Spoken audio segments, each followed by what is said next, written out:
As a travel filmmaker, I'm always looking for the lightest and best equipment. I was looking for the right gimbal for a long time, but most of them were heavy, big and expensive.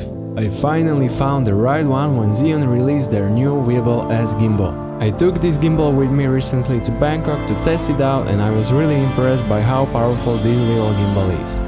It can handle all the movements without any issues, but now let the video speak for itself.